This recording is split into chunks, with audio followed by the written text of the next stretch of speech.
Indépendance totale. 7h, 10h sur Radio Courtoisie, ligne droite, Corentin Périni. Alors la semaine dernière, la justice a effectué une perquisition dans plusieurs services de l'administration fiscale, du ministère de l'économie et des finances. À l'origine de cette perquisition, un traitement de faveur fiscale datant de 2017 au club de football le Paris Saint-Germain. Alors ce traitement de faveur concernerait le transfert du joueur brésilien Neymar et elle fait suite à ce que la presse a appelé les barbouzeries du PSG révélées par le média Mediapart. Alors le PSG ne souhaitait pas à l'époque payer des impôts et des cotisations sociales sur la somme de 222 millions, la somme du transfert donc de Neymar, somme indispensable pour casser le contrat du joueur de football avec le FC Barcelone. Alors la facture était estimée alors entre 67 et 224 millions d'euros. Et la DGFiP et l'URSSAF Île-de-France a affirmé que le PSG n'aurait payé ni impôts ni cotisations sociales sur le transfert de Neymar. Alors selon Mediapart, l'origine de cette grosse exonération fiscale serait le ministre de l'Intérieur, Gérald Darmanin, à l'époque ministre de l'Action et des Comptes Publics. Il aurait reçu, selon Mediapart, des invitations à des matchs du PSG et une photo dédicacée de Neymar avec son fils. Alors pourquoi cette affaire révèle un problème de légalité devant l'impôt? Quel est le rôle de Gérald Darmanin dans cette affaire? Pourquoi cette affaire ne sort que maintenant? Et surtout, peut-elle coûter la place de Gérald Darmanin? Pour en parler ce matin, nous sommes avec Régis de Castelnau. Bonjour Régis de Castelnau. Bonjour. Vous êtes avocat, auteur du blog Vue du droit et auteur de Une justice politique aux éditions L'Artilleur. Alors, pourquoi cette affaire, Régis de Castelnau, révèle un problème de légalité devant l'impôt? Elle révèle surtout la corruption de la haute fonction publique d'État et elle révèle l'existence d'infractions pénales assez sévères dans l'affaire qui nous est présentée par Mediapart. Parce que c'était assez extraordinaire la façon dont on gère un certain nombre de problèmes au plus haut niveau, et en particulier, je pense à Bercy, dès lors qu'il y a des sommes importantes en jeu. Alors, ce que raconte Mediapart, moi, je me prononce à partir de ce qu'il y a dans Mediapart, hein, soyons clairs. Je n'ai pas accès au dossier. Je sais qu'il y a une procédure pénale qui est antérieure, c'est-à-dire qu'il y a eu une affaire au PSG assez obscure avec des surveillances de salariés, de choses comme ça. Et dans le cadre de cette instruction, j'ai l'impression que les juges d'instruction ont demandé ce qu'on appelle un réquisitoire supplétif, c'est-à-dire qu'ils ont demandé la possibilité d'enquêter sur ce qui s'est passé au moment de l'arrivée de Neymar. Alors Neymar, il arrive à Paris, on veut le transférer, ça fait beaucoup de bruit dans le monde sportif, chez les passionnés, etc., ce qui est d'ailleurs assez normal. Et le problème, c'est que pour qu'il puisse quitter le Barça, il faut verser au Barça, au club de Barcelone, il faut lui verser 222 millions d'euros, ce qui est ce qu'on appelle une clause libératoire. Le problème, c'est que c'est Neymar qui doit la verser, cette clause libératoire, et c'est un petit peu difficile. Alors, l'astuce qui est envisagée par le PSG, c'est de donner ces 222 millions d'euros à Neymar pour qu'il puisse les donner au Barça. Le problème, c'est que c'est un revenu pour Neymar et que c'est donc assujetti d'abord à l'impôt sur le revenu et à des cotisations URSSAF. Les joueurs de foot qui gagnent des millions, ben, ils payent des cotisations URSSAF et ils payent leurs impôts. Le problème, c'est que ça rend l'opération un peu délicate puisque ça va peser sur ce fameux montant.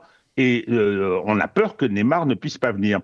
Alors, on s'adresse à M. Darmanin, on mobilise des parlementaires qui le connaissent.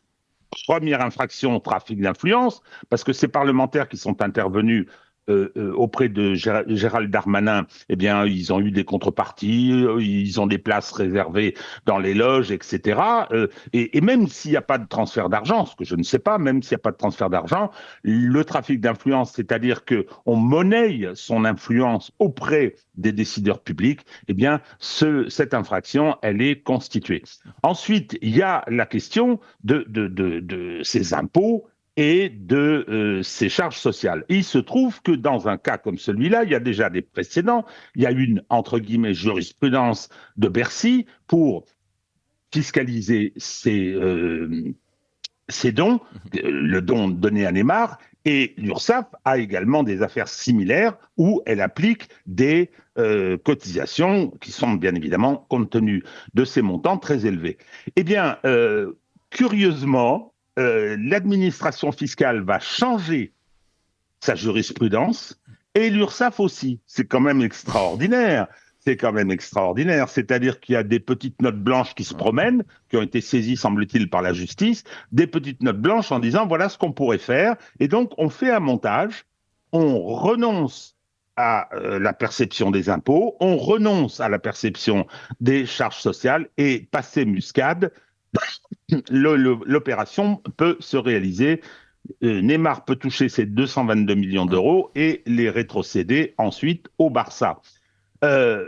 C'est extraordinaire. C'est-à-dire que sur une simple opération comme ça, et celui qui mène cette affaire, c'est Gérald Darmanin, il est ministre des Comptes publics. C'est son administration sous sa responsabilité. Alors, que fait le PSG, qui est un peu méfiant, il a raison, hein, il demande à l'administration si tout va bien. Et l'administration fait ce qu'on appelle un rescrit. Le rescrit, c'est quand vous lui demandez quelle sera son interprétation du montage que vous avez envisagé, et l'administration vous dit ça va ou ça va pas. Et si elle vous dit ça va, elle est tenue par cet avis et elle ne pourra plus jamais après vous demander quoi que ce soit. Donc, M. Darmanin est intervenu, et il y a des échanges, on le voit bien, et l'article de Mediapart le restitue, est intervenu pour que l'administration change ses pratiques et que l'URSSAF aussi, qui est sous tutelle du ministère des Finances, change également ses pratiques, sa jurisprudence et sa façon d'opérer. C'est inouï. Alors, je constate, pour ce qui me concerne, qu'on a une nouvelle infraction, c'est ce qu'on appelle la concussion. On n'en parle pas très très souvent. Qu'est-ce que c'est que la concussion? C'est une infraction grave. C'est lorsqu'un agent public, en l'occurrence un ministre des Comptes publics, excusez du peu, c'est quand un agent public commet l'infraction suivante, il perçoit des sommes, impôts, amendes, qu'il sait ne pas être dues. Mais en contrepartie, il y a une autre possibilité que cette infraction soit constituée, c'est que l'agent public, et je me répète en l'occurrence le ministre, ne perçoit pas des sommes qu'il sait être dues. Or, lorsque Darmanin est saisi par ces parlementaires qui font du trafic d'influence, lorsque Darmanin est saisi, il exonère Neymar, le PSG, il les exonère de cotisations sociales et les exonère d'impôts. Cette exonération irrégulière, c'est le délit de concussion. Alors, je ne sais pas ce qui va arriver. Délit de concussion, c'est ça. Hein. Donc, alors, argument d'autorité, j'ai enseigné cette matière des responsabilités personnelles des décideurs publics à Paris 2. Hein, et donc, pour moi, c'est cette infraction-là. Alors, quelquefois, les magistrats, ils aiment mieux détournement de fonds publics parce qu'ils trouvent que ça fait plus joli. Mais c'est bien le délit de concussion, c'est-à-dire exonérer quelqu'un des sommes, des impôts et des charges sociales qu'il doit, c'est de la concussion. Alors, pourquoi cette affaire qui est ancienne quand même? Je crois que ça fait 2017. Oui. 2017, ça nous fait 7 ans. Oui. L'arrivée de Neymar, je me rappelle très bien, après la fameuse défaite à Barcelone, au match retour de la Ligue des Champions, eh bien, il y a une particularité des interventions de Mediapart, pas seulement Mediapart, d'ailleurs d'autres journaux, hein, je pense au Canard enchaîné, mais Mediapart en particulier. C'est que, pourquoi est-ce que ça vient maintenant? C'est que les affaires déclenchées par Mediapart ont toujours un commanditaire politique, industriel, journalistique. Il y a toujours quelqu'un qui souhaite lancer une offensive. Alors on donne les informations à Mediapart et Mediapart lance son offensive. C'est ce qui s'est passé avec Cahuzac. Alors, bon, je ne vais pas donner de nom sur qui, quoi, comment a souhaité à l'époque lancer l'offensive contre Cahuzac. Je ne peux pas plus non plus donner d'indications sur qui en veut aujourd'hui à Gérald Darmanin. Ça peut être une commande politique, parce que Gérald Darmanin, avec le remaniement, avec ses ambitions, avec la place qu'il a prise aujourd'hui, il a sûrement beaucoup d'ennemis. Je crois qu'il vise 2027. Je ne serais pas surpris que ce soit une opération politique et qu'on souhaite l'affaiblir, sinon s'en débarrasser. Parce que je fais état là d'une conviction. Ma conviction, c'est habituel, qui repose sur l'expérience, soyons clairs. Ma conviction, c'est que ces affaires, en particulier chez Mediapart, en particulier avec M. Edwy Plenel, ces affaires sont toujours commanditées. Alors, le résultat, je ne sais pas ce qu'il sera, parce qu'après, c'est l'affaire de la justice. Le fait qu'elle se bouge pas mal actuellement sur cette affaire, le fait qu'il y ait une perquisition, excusez du peu, une perquisition au ministère des Finances, ça n'est pas rien, montre que peut-être du côté des magistrats, on a envie de mettre Darmanin en difficulté. Alors, chacun sait très bien que cette magistrature est orientée politiquement d'une certaine façon. On sait très bien que les rapports des magistrats avec le ministre de l'Intérieur sont très mauvais et par conséquent, ça n'a pas dû être très compliqué de les motiver pour qu'ils fassent un carton sur notre actuel ministre de l'Intérieur.